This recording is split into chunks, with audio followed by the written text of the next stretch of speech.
9 de la mañana en punto, abrimos la primera entrevista y nos metemos en uno de los temas de principal atención en las últimas horas, que tuvo que ver con ese desabastecimiento que hubo de combustibles en las estaciones de nafta. Finalmente se llegó a un acuerdo entre el gobierno y la Asociación de Transportistas de Combustible y la medida se levantó. Para conversar sobre esto y sobre todo las perspectivas que vienen a partir de lo acordado es que recibimos al subsecretario de Industria, Minería y Energía, Walter Berry. ¿Cómo anda? ¿Qué tal? Buen día, Bienvenido. Gracias por recibirme, es un gusto estar aquí. Primero que nada, ¿cómo va el ritmo del abastecimiento después de...? Ayer todavía estaba desparejo en la tarde. Bien, bien. Lo que ocurrió fue un pequeño desabastecimiento, digamos así, en algunas estaciones con mayor venta de combustible, digamos, mayor demanda permanente, que terminaron agotando su stock más rápidamente que otros. Sí, o vendiendo racionalizado, ¿no? Algunos optaron por racionalizar para poder atender a todos sus clientes, pero en general ya en la tarde de ayer se empezó a abastecer y imaginamos que hoy en el correr del día va a quedar totalmente regularizada la situación, que fue, repito, de pequeño desabastecimiento hasta ese momento. Obviamente que si el conflicto hubiera seguido, hoy estaríamos hablando de que no hay combustible, lo cual hubiera sido muy grave, ¿no? Porque creo que todos dependemos del combustible para nuestra vida diaria. ¿Se conoce cómo fue la afectación a nivel de la producción, sobre todo el gasoil? No alcanzó. Era uno de los faltantes en el interior. No alcanzó a afectar demasiado. No. Casi te diría que no se puede medir. ¿No se estuvo en consultas tal vez con productores para ver el efecto? Había algunos vinculados al sector productivo, conmigo particularmente no lo hicieron, pero que sí estaban de alguna manera preocupados, más que pidiendo soluciones. Estaban preocupados por cómo iba a continuar el conflicto. Por lo tanto, creo que más allá de que pueda gustar o no el acuerdo, si debimos ser 2 años o 3 o 1, que es discutible siempre, creo que fue acertada la medida de decir, bueno, sentémonos a negociar y a ver cuáles son las diferencias que tienen con este nuevo método que fijaba la URSEA. Por lo tanto, lo que nos comprometimos fue a mandar un exhorto a URSEA pidiéndole la prórroga del nuevo sistema. Ahí está, y quedó satisfecho con la negociación que llevó tantas horas, que se esperaba que fuera resuelta el lunes, finalmente terminó siendo ayer martes en la mañana, o de alguna manera el gremio de los transportistas terminó obteniendo lo que quería en un 100%, se prorrogó de acá a 2 años sin cambios. No, yo creo que nadie llevó el 100% y creo que tampoco nadie queda satisfecho, porque en el fondo, si usted me dice, ¿usted hubiera querido seguir avanzando más rápido con esta transformación de la cadena de distribución de combustible? Y sí, obviamente que sí. Que esto nos obliga a recalcular otras cosas, otros plazos, sí, sin dudas. Que 2 años parece un plazo excesivo, también, pero nos pedían más tiempo. Yo aspiro a poder entendernos antes. Lo que parece claro es que acá hay un sector, que es los que realizan el flete secundario de los combustibles. El flete de combustible tiene dos partes. El flete primario, que es el flete que realiza ANCAP, y que es ANCAP el responsable de la logística esa, que es entre la tablada, digamos, y las plantas de distribución del interior del país. Paysandú, Juan Lacase, 33, Durazno y Itá. Esos son los puntos de distribución. En algunos casos multimodal, por agua, por ejemplo, o en algún momento también fue por tren. Pero ese flete lo hace ANCAP y es responsabilidad de ANCAP. El flete secundario es el que corresponde al abastecimiento del sello, es decir, de cualquiera de las marcas de combustible que vemos en las estaciones, hacia sus estaciones de servicio, que lo retira en las plantas de abastecimiento de ANCAP. Eso es lo que se denomina flete secundario de combustibles, y es el que está en cuestión acá. ¿Quiénes lo realizan? 250 más o menos camiones, no son 250 empresarios, porque hay algún empresario que tiene más de un camión, tienen 2, tienen 3, pero son pequeñas empresas de transporte, en algunos casos están manejados por ellos mismos, en algunos casos tienen un solo camión, y lo brindan a un servicio que lo brindan desde hace 40 años. Y que la relación de ellos fue siempre con ANCAP. Entonces ellos dicen, ¿por qué yo ahora tengo que dejar de relacionarme con ANCAP, donde siempre le brindé un buen servicio, en tiempo, forma, calidad, hemos invertido para poder renovar la flota, los camiones están en condiciones? Bueno, ¿por qué yo ahora deja de ser ANCAP y se lo pasan a los sellos, donde van a intentar seguramente hacer su propia flota de camiones, sus propios negocios y nos van a dejar afuera de esta discusión. Esa es la visión de ellos. ¿Por qué a ANCAP y a la ecuación del precio de los combustibles les sirve hacer ese cambio? A ver, no es que a ANCAP le sirva hacer ese cambio. Lo que parece claro es que ANCAP no puede ser parte de una cadena logística la cual no controla. Y en algunos aspectos eso genera ineficiencias, porque si usted no tiene la posibilidad de decirle a otro sello que no mande a buscar un camión con 10.000 litros para llevarlo a, no sé, a Tacuarembó, por decir algo, sino que podría ir camión lleno y abastecer la cadena de distribución de esas estaciones en el camino, por ejemplo, por decir algo muy grueso, ¿está? Bueno, eso ANCAP no lo puede hacer. Entonces ANCAP termina pagando como agente de retención, que en realidad no es ANCAP que paga, porque acá también se ha dicho mucha cosa en estas horas. Y como parece que nosotros le hacemos perder. No, lo pagamos todos en el precio de los combustibles. Cuando la UCEA calcula el PPI, está calculado el precio del flete secundario. Por lo tanto, lo pagamos todos. ¿Es muy alta esa incidencia? No, es baja. Si usted mira cada uno de los compartimentos de la cadena de distribución de combustible, bueno, por ejemplo, es más o menos, ¿no? En un litro de nafta paga usted como consumidor 0,70. 0,70 en el total de la distribución. En la distribución secundaria 0,56, 0,58, o sea, más o lo que menos. generó el conflicto es el 0,56 del precio del litro de... Pongámosle que sí, y ni siquiera eso le diría, porque después tenés que de eso no todo es ineficiencia, hay costos que son reales. Si ese costo no se cobrara, el precio de combustible puede estar 0,56 más barato, para tener una idea, 0,56 pesos más barato. No llegamos ni a un poquito más de medio peso. Pero como eso no es posible, lo que podemos hacer es corregir ineficiencia. Hoy las ineficiencias de ese sector son más o menos entre un 20 y un 30%.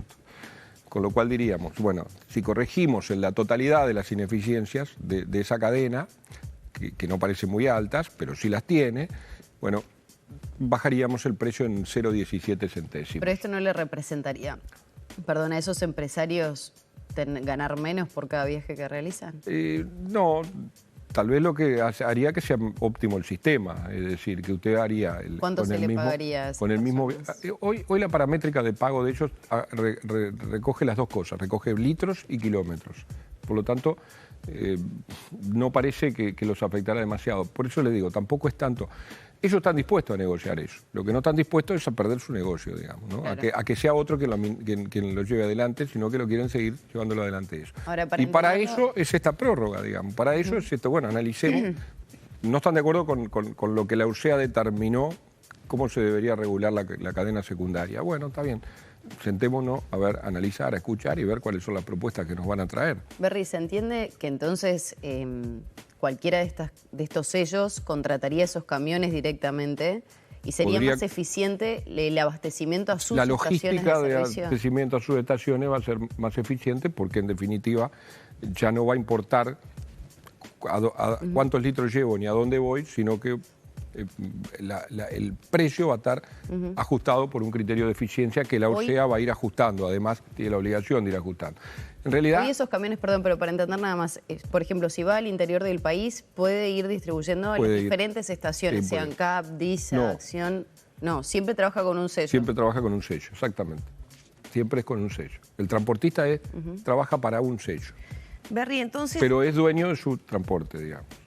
Es decir, ¿por qué? Porque quien paga el flete es ANCAP como agente de retención, digamos, que está en el precio del PPI, digamos. Lo que dispone la LUC para este aspecto de la cadena de distribución y construcción finalmente del precio de los combustibles, ¿es inaplicable entonces? No, no es inaplicable. Creo que es cuestión de encontrar los equilibrios en una cadena ultra regulada donde todos los sectores pretenden seguir siendo parte de la misma y obviamente resisten los cambios. Los transportistas dicen que no tienen problema en analizar las ineficiencias que pueda tener la cadena.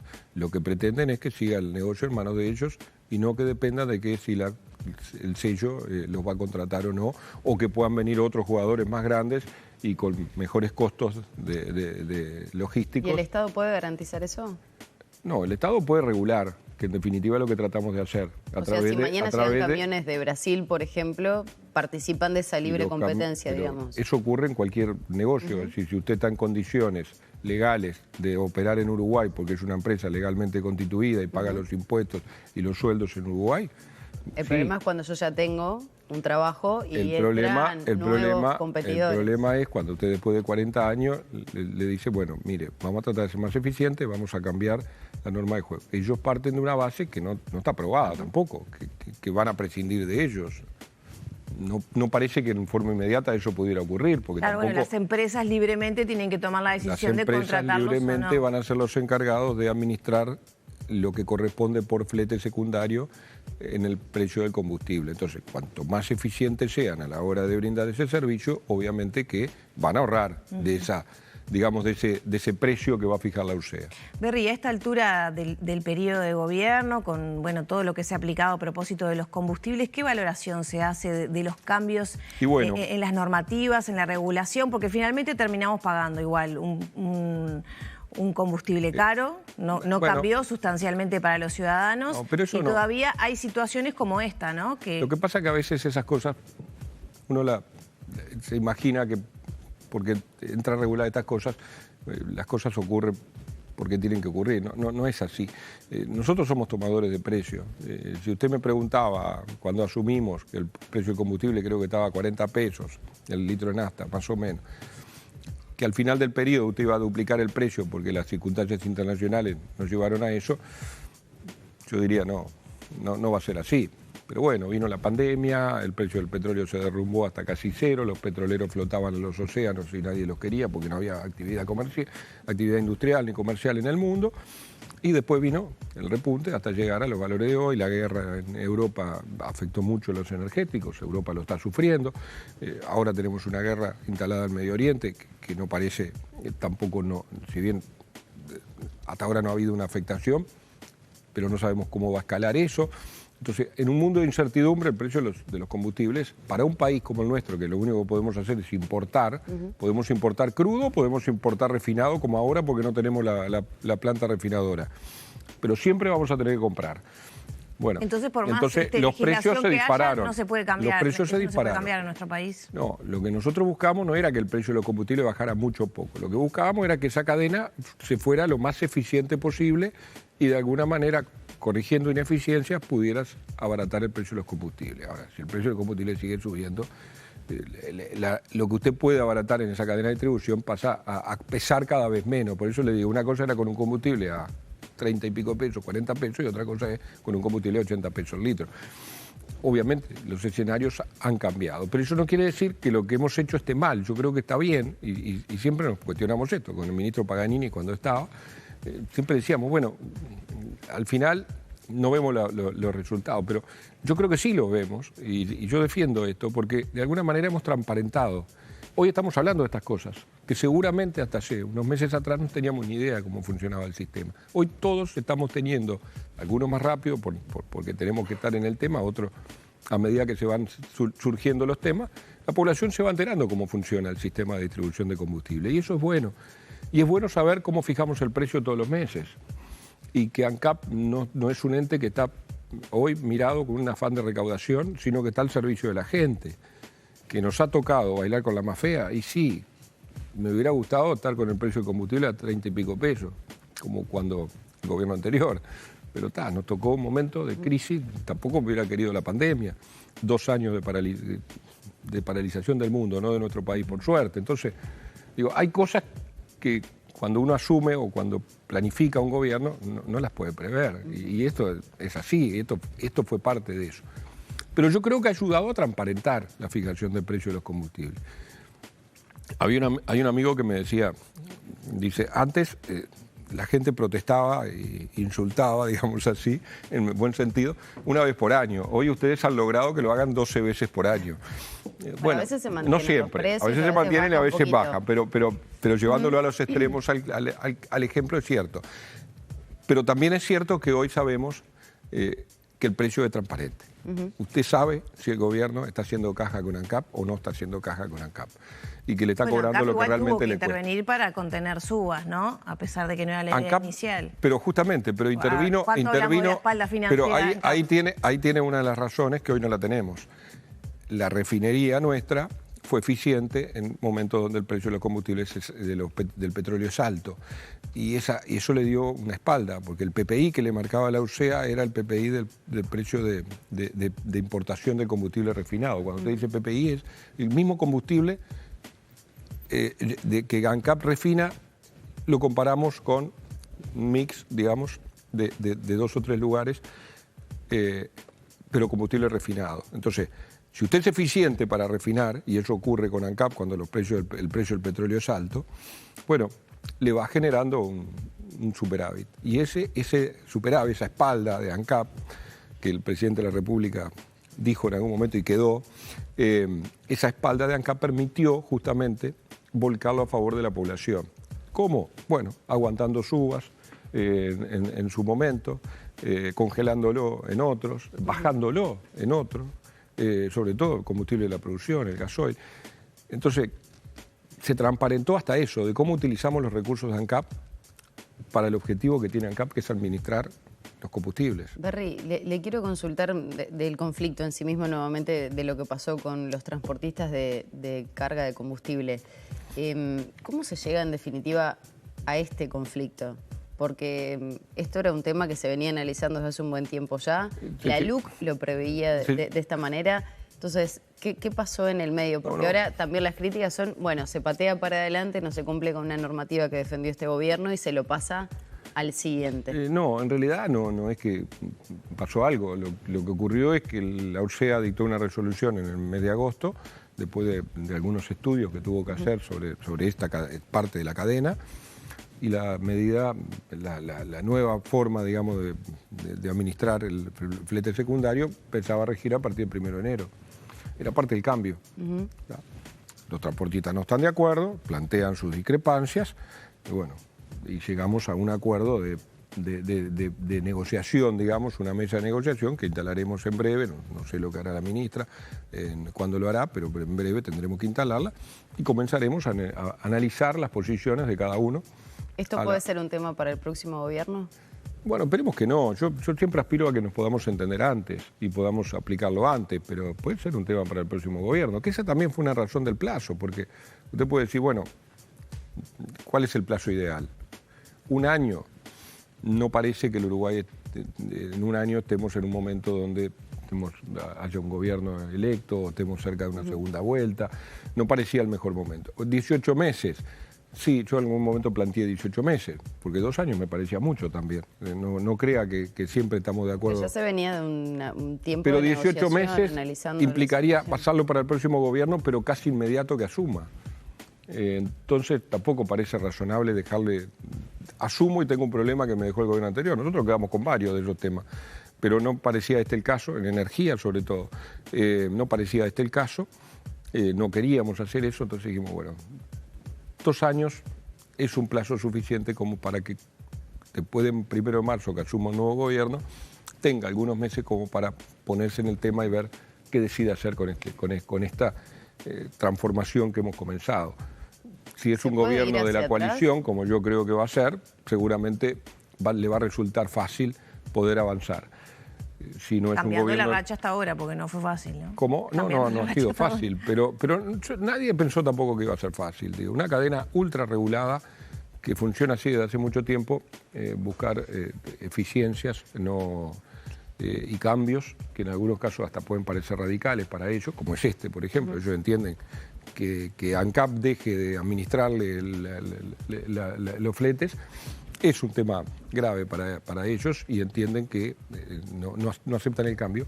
Bueno, digo, nadie pensó que esto iba a ser fácil, ni rápido, pero creo que es necesario y creo que es un camino que cualquiera sea el gobierno que venga debería intentar seguir avanzando. La nueva ministra se estrenó con este conflicto. ¿Cómo viene el trabajo? Se estrenó con la Semana de la Energía. Se estrenó como ministra, además, porque en realidad ya formaba parte, ¿no? Pero... con la Semana de la Energía, que no fue fácil tampoco porque de alguna manera estaba asumiendo con una cantidad de eventos enormes, la Semana de la Energía de Olá, de Irena, que fue un evento importante para el Uruguay, que tal vez a veces pasan desapercibidos esas cosas buenas para nuestro país.